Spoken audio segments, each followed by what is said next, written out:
Have you ever felt the world was just moving beneath your feet?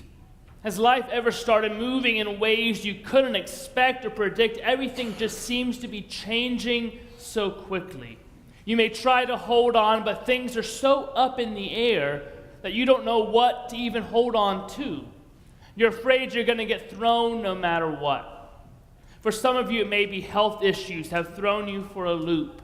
Things keep changing, keep getting worse, but there aren't any answers for you or for a loved one. You're trying to get into doctors, but you keep getting passed around or put off. You're just trying to hold on.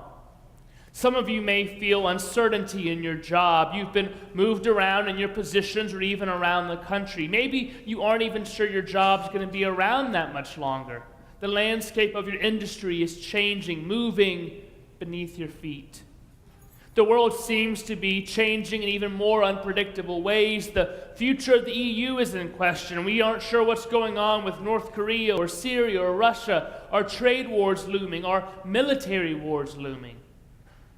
The competing narratives of news media about the same events, coupled with the rise of fake news and propaganda, leaves us wondering what or who we can even trust. What is real? What is fake? Who wants us to think what and why? There's a video going around of former President Obama saying some pretty radical stuff. It's fake, but it looks so real. It's an AI-generated face swap, a technology now available to anyone with a computer and the internet to make all kinds of videos where you might think someone is doing something they never did before. We can't even trust our eyes and our ears anymore. It just feels like our world is being shaken. It happens. It happened before, almost on a kind of schedule. Every generation will show you have this upheaval. It reminds me of a classic movie, Mary Poppins. Has anyone actually seen Mary Poppins? If you don't raise your hand, shame on you. What are you doing with your lives? Come on. It's Julie Andrews at her best. So if you remember from Mary Poppins, the admiral shoots off this cannon every day around the same time. So the maid has to shout, "To your posts!" And everyone hustles off to hold on to everything in the house before the cannon fires. Because when it does, the house shakes, pianos fly across the room, vases fall, pictures tip. Everyone holds on and holds up what is valuable to keep it from breaking. Maybe you're just trying to hold on to an unstable world and life. Maybe you're trying to hold it all together to keep things from breaking. But the world is shaking and things are beginning to fall over. Maybe you're afraid you're next. It may not be much consolation, but in today's text, Jesus' friends were also dealing with a shaken and shaking world. Jesus, their friend and teacher, the one they had pledged to follow, had been executed. He was dead and buried. They had given up everything to follow him, and now he was gone. They were afraid to turn on the news for fear they might see their faces as the next enemies of the state to hang from a cross. That's why Peter denied knowing him. Fear. The disciples were hiding in Jerusalem, clinging to life and each other when Jesus appeared to him, the same Jesus who had died. Jesus entered their locked room and wishes them peace, but he doesn't linger. He's there only a short time and then he's gone again. He appears to them again and lets Thomas touch his hands and his sides to feel the scars, but again he doesn't stay. He doesn't teach them. He gives no big speeches. He feels fleeting. It's all very disorienting. Is Jesus out there or not? Is he raised or not? Is it true or just our imaginations? How do you follow a guy who died but may be alive but is never in one place very long? It's all very heavy and confusing. So what do? They go fishing. There's a saying in family systems thinking, a way of understanding how families, organizations, and even churches work. It says, when we don't know what to do, we do what we know. The emotions of the week prior have stunned them, and Peter most of all. He's always been the one who so desperately wanted to get it right. He's like the Labrador retriever of disciples. He really wants to please his master and be praised for it. And he's so energetic. He always wanted to prove he has what it takes. He was competent. He was good enough. Don't wash my feet, Jesus. Oh, you're supposed to? Then wash my whole body. Deny you 3 times, never will I. Not only will I not deny you, I'll die right next to you. And then next thing you know, I don't know who this guy is. Peter is that guy that makes grand promises and really means it, but just can't deliver. So the events of the last couple weeks weren't just disorienting for him. They have held up a mirror to Peter's every weakness, every good intention gone awry, every last failure. He doesn't know what to do, so he does what he knows. He goes fishing, and so do we. Perhaps that's why couples have the same arguments over and over again, or why some companies cling to outdated business models when faced with an uncertain future. Let's just do exactly what we've been doing, but do it more. I was training a PNC for a large church a few weeks ago and shared with them a cartoon that had a pastor nominating committee talking and saying, basically, we're looking for an innovative pastor with a fresh vision who will inspire our church to remain exactly the same. Doing what we know also explains much of the rhetoric of the past year in the world. There's never been a year exactly like 2017, and yet the public discourse seems sadly familiar. When we don't know what to do, we do what we know. We retreat to our camps and our talking points. We've had these conversations and arguments before. Nativism or globalization, xenophobia or protectionism, gun rights or gun control, pro-life or pro-choice, freedom of religion or is it religious discrimination? We are having the same old conversations our nation has had for decades, even centuries, stoking the same old fears and using the same old rhetoric of who or what is to blame. And here we are a few months into a new year, but it sounds as if the needle is stuck, the song is on a loop. We just hear the same thing over and over and over again. When we don't know what to do, we do what we know. We sing songs and carry signs that mostly say hooray for our side. And I wonder whether Jesus is, wherever Jesus is, taking all this sin and saying, stop making it about your own pet issues. You're missing the bigger point. But it's so hard to focus when your world is shaking all around you. How can you focus? What should we focus on? That's why Peter went fishing. He knew how to fish. It was instinctual. The world could collapse around him. His heart could be broken, but he could still mend and cast a net. What do you do when the world is crumbling around you that you know so well? Maybe it's bake that pie that was your grandmother's recipe. Maybe it's going out and weeding the garden, mowing the lawn, painting a wall. What do you do?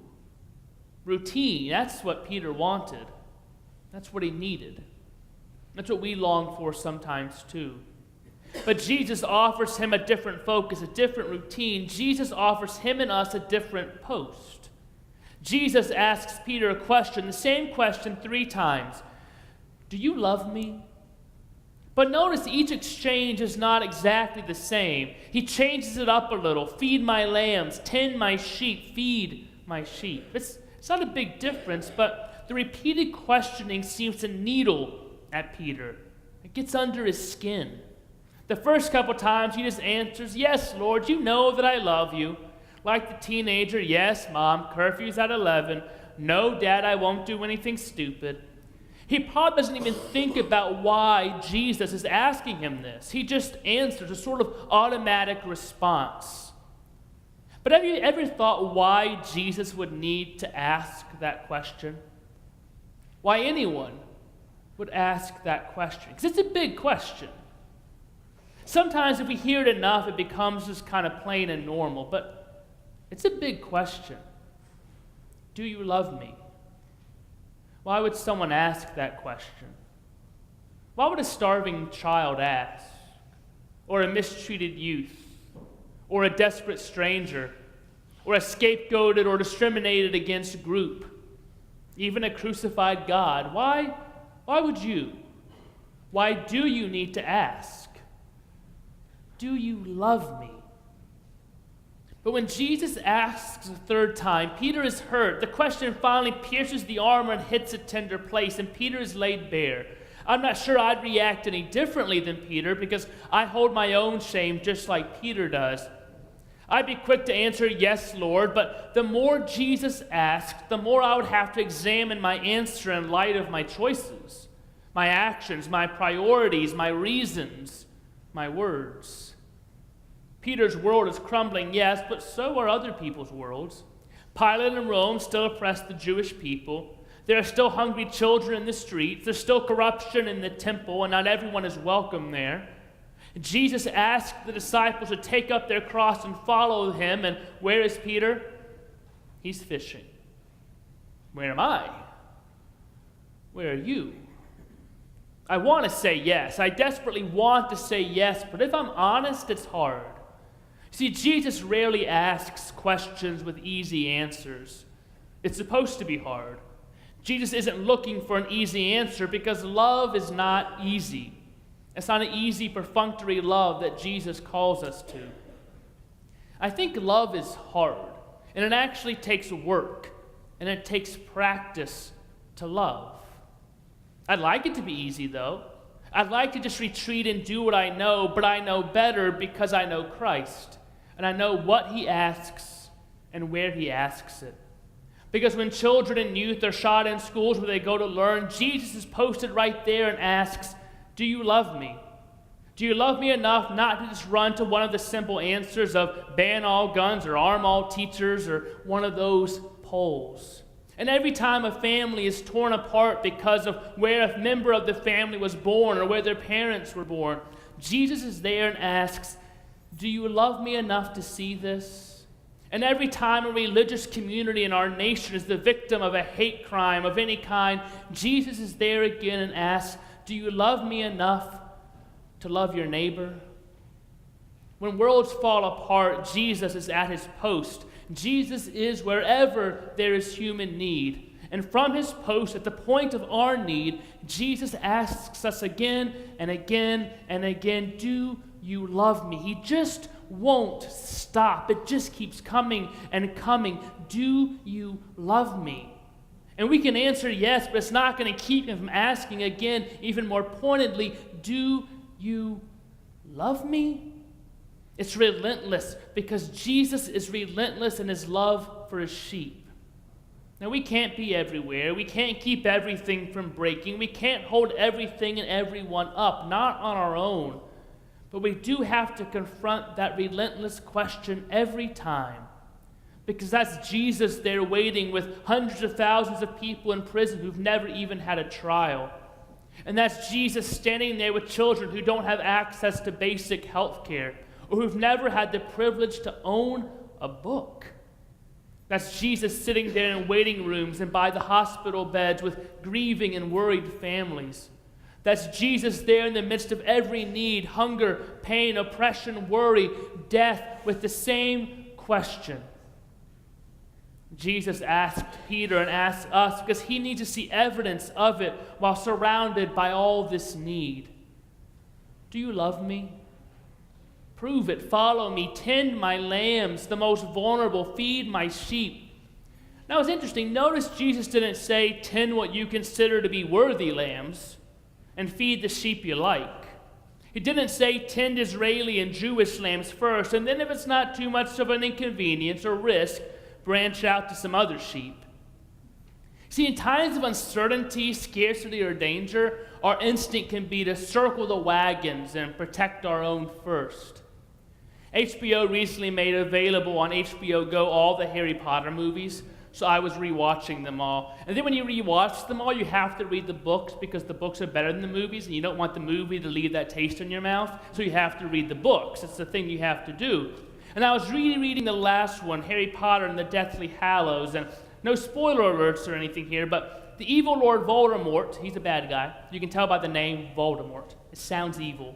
He's taken over the ministry of magic. He's targeting humans and wizards who are not pureblood, those with two wizarding parents. He's created a registry. He believes pureblood wizards are inherently better than any other creature and have a right to rule over others. Non-wizarding humans, who they call muggles, are being targeted, even killed, along with some wizards. It's an unsafe and dangerous world. In a resistance radio broadcast, one of the announcers asks one of the leaders of the resistance, "What would you say to those listeners who reply that in these dangerous times, it should be wizards first?" The guy responds, "I'd say that it's one short step from wizards first to purebloods first, and then to Death Eaters, the followers of Lord Voldemort. We're all human, aren't we?" he says. "Every human life is worth the same and worth saving." Do you believe that? Every human life is worth the same and worth saving. Republican and Democrat, rich and poor, dreamer and citizen, Muslim and Christian, African and South American, perfectly healthy and struggling with disease or physical handicap. Do you believe that? Or to ask it another way, do you love me? Yes, Lord, you know that we love you. Then you know what to do and who to do it for.